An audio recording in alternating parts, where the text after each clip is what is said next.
Vande Mataram. Revolution India channel पर आप सबका हार्दिक स्वागत, अभिनंदन। दर्शकों, जैसा कि हर बार मैं एक वायदा करता हूं, किसी ना किसी खास शख्सियत से मुलाकात कराऊंगा। आज के हमारे खास मेहमान भाई नवीन जय हिंद जी हैं। ऐसे क्रांतिकारी युवा, एक समाज सेवी के रूप में हम इनको जानते हैं। जनता की हकों की आवाज़ को निरंतर बुलंद करते हुए और ऐसे विषय जिन विषयों पर राजनेता राजनीति करते हैं, उन विषयों को जनता के मंच तक लेकर आते हैं और जनता की आवाज़ बनकर खुद उनके संघर्ष में शामिल होने का काम करते हैं। सबसे पहले नवीन जय हिंद जी, आपका रिवॉल्यूशन इंडिया चैनल पर हार्दिक स्वागत, अभिनंदन। राम राम मेरे भाई, सारे भैया का, सारे दर्शकों का भी बहुत बहुत स्वागत है। नवीन जी, आप पीएचडी हैं, कहीं किसी विश्वविद्यालय में बहुत अच्छी नौकरी, प्रोफेसर लग सकते थे। ये क्रांतिकारी रास्ता, ये संघर्ष का रास्ता क्यों चुना? बब्बे माता ने जो लिख रखा है उसने कौन टाला है? अपनी देसी भाषा में कह रहा है, बबला राम जी ने जो लिख रखा है उसने कोई टाला नहीं सकता। तो ये पढ़ाई लिखाई के बेरा इससे चीज़ तय हुई हो। और मैं तो ये नहीं मानता कि ये पढ़ाई लिखाई का मतलब यही होता है कि नौकरी लग जाओ।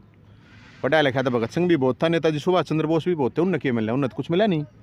तो संघर्ष का रास्ता है सबकी अपनी इच्छा कह लो, मेरी इच्छा कह लो, या ऊपर वाले की भोलेनाथ की इच्छा कह लो।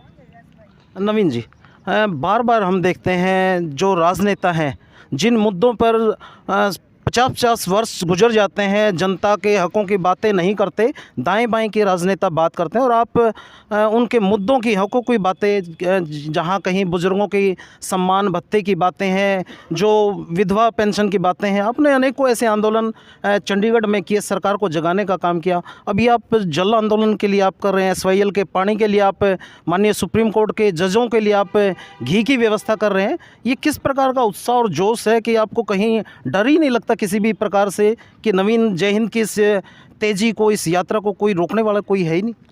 भाई मैं के डर लग गया, मैं कोई चिट्टा बैठा हूँ? डरते तो हम यमराज थे भी, कोई ना किस लिए डरा है? अपना काम करा है यार, हमने कोई अपना स्वार्थ है नहीं।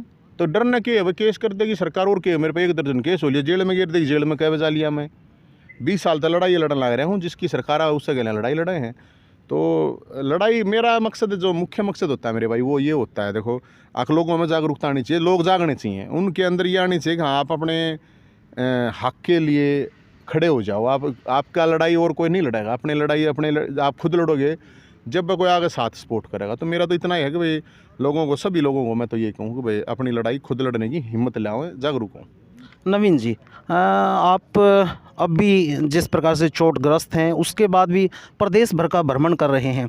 जनता जानना चाह रही है कि क्योंकि राजनीति को दलदल कीचड़ बताया गया है, क्या इस दलदल कीचड़ में नवीन जय हिंद उतरेंगे तभी जनता का अब ज़्यादा भला कर पाएंगे, या आप बाहर रह के भी अब अच्छा किया जा सकता? मैं ऐसा इसलिए नहीं मानता कि पिछले, आप समझोगे तो जो फैमिली आईडी का जब से इशू शुरू हुआ था, दादा दुलीचंद जानते होगे ना, सरकार के फूफा ने बहुत प्रचलित किया आपने। आप जब से फैमिली आईडी, करीब 80 लाख फैमिली आईडी बनी थी, 70 लाख में गड़बड़ थी, आज वे 5-4 लाख गड़बड़ रह गई हैं।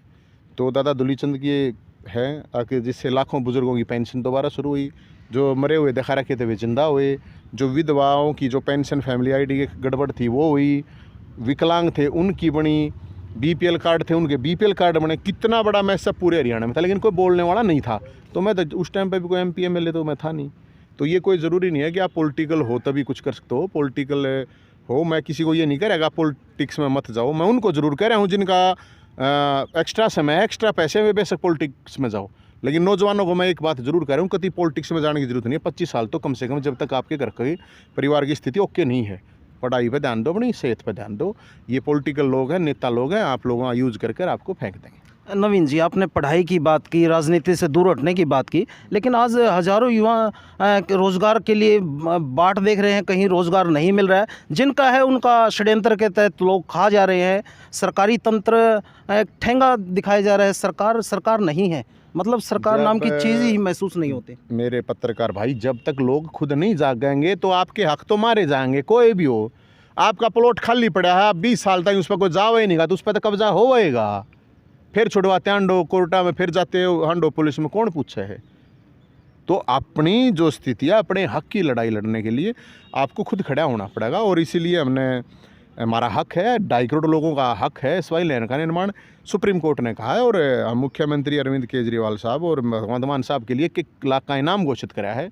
अक्सर पे एक बात कहनी है, सुप्रीम कोर्ट का निर्णय लागू करेंगे, SY नहर का निर्माण कराएंगे, पैसे हरियाणा की प्यास बुझाएंगे। कोई बड़ी बड़ी बात है, 1 लाख थोड़े हैं आज कितने, एक लाइन में मिलने लग रहे, देख लो। नवीन जी, आप जनता के सरोकार के लिए आप अपने अहम को भी त्याग देते हैं, तो कि क्या इस SYL के मुद्दे पे आप व्यक्तिगत मुलाकात के लिए भगवंत मान जी के जा सकते हैं? यार ठेका थोड़ी लेना है किसी का, मैंने कोई ठेका लेना है, कोई टिकट लेनी है, क्या मैं और क्या मैं करना, ये तो ओपन ही बात है भाई। हम तो सीधी कह रहे हैं, सुप्रीम कोर्ट का निर्णय है, आप इस पे होना चाहिए।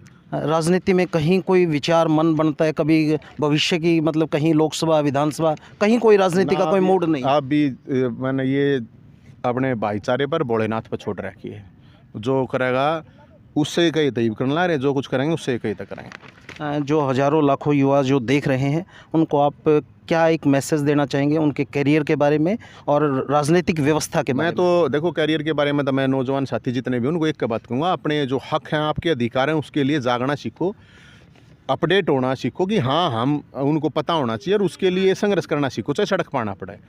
राजनीति की बात जहाँ तक है, मैं ये कहना चाहूँगा, राजनीति भाई किसी घर का ब्यों तो समय एक्स्ट्रा हो, पैसा एक्स्ट्रा हो तो बेशक राजनीति में जाओ, ना बेशक दूर रहो। ये जो रुके मारे ना राजनीति में आओ, युवा राजनीति में आओ, 1,01,000 कम से कम बड़का का नाश कराएंगे, उसमें तो एक न कोई कितना पार्षद वार्षद बन जाएगा। क्यों 1,000 बड़का ने खराब करो?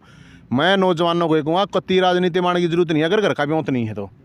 एक्स्ट्रा पैसा है, एक्स्ट्रा टाइम है, वो भी 25 साल के बाद, 25 साल तक अपनी सेहत का ध्यान रखो, नशे से दूर रहो, और भाई अपनी पढ़ाई करो। मेरी तो यह है, बाकी किसी ने अच्छी लागो बूंदी लागो, मन में कोई मतलब नहीं। भगवान राम का जो मंदिर का प्राण प्रतिष्ठा हुई है, उसको आप किस प्रकार से आप देख रहे हैं, उस पर आपकी टिप्पणी? तो बढ़िया है, भगवान राम सबका है, और हम तो इस चीज़ का बहुत स्वागत करते हैं। मैं तो एक बात कह रहा हूँ, राम जी सा चरित्र होना चाहिए। राम ने जो काम कर रखे हैं, एक निरी जय बोल लेते कोई फर्क नहीं पड़ता। राम नाम के नरे लोग हैं, कोई केवरा कितने हज़ार हैं, केवरा किसे के काम कर रहे हैं। मेरा सिर्फ ये राम का जो चरित्र था, वो अपने भाई के साथ कैसा था, अपनी सोतेली माँ के कहने से राज छोड़ दिया, 14 साल वनवास चला गया। आड़ा कोई शगी मानू कहते 14 दिन बाहर चला जा, जब ना जा कोई मानना को ना, बाबू के कहे तो उसने करा सारे काम। मतलब आप सोचो, राम का जो चरित्र है उसको अपनाओ। मंदिर, राम जी मंदिर में तो आगे, राम जी को मन में ले आओ, और उस तरह ज़िंदगी में अपनी में सुधारो, और किसी भला ना कर सको, किसी बुरा मत करो, इतना भी बहुत है। चलिए नवीन जी, बहुत बहुत आभार आपका, आपने कीमती समय दिया। दर्शकों को इसी सोच और इसी विचार के साथ छोड़े चलता हूँ। नाम नवीन जय हिंद है। जिस प्रकार नेताजी सुभाष चंद्र बोस जी का एक जय हिंद का एक नारा था, वो जय हिंद शब्द को इन्होंने पकड़ लिया, और उसी प्रकार से जिस प्रकार से उन्होंने देश की आज़ादी में बहुत बड़ा एक योगदान दिया, ऐसे ही नवीन जय हिंद प्रदेश के युवाओं को उनके अधिकारों के लिए जागृत और ऊर्जावान तरीके से उनको जागृत कर रहे हैं। देखते रहिए रिवॉल्यूशन इंडिया। फिर किसी जय हिंद शब्द मैंने नहीं पकड़ना रखा। जी जी जी, कदे साल तो बांध लिया हो मैंने किधर, ना सब रखो, मैंने कोई प्रॉब्लम नहीं है। तो जुड़े रहिए, देखते रहिए रिवॉल्यूशन इंडिया। फिर किसी अन्य दिन किसी खास शख्स से मुलाकात कराएंगे। जय हिंद, जय भारत, वंदे मातरम।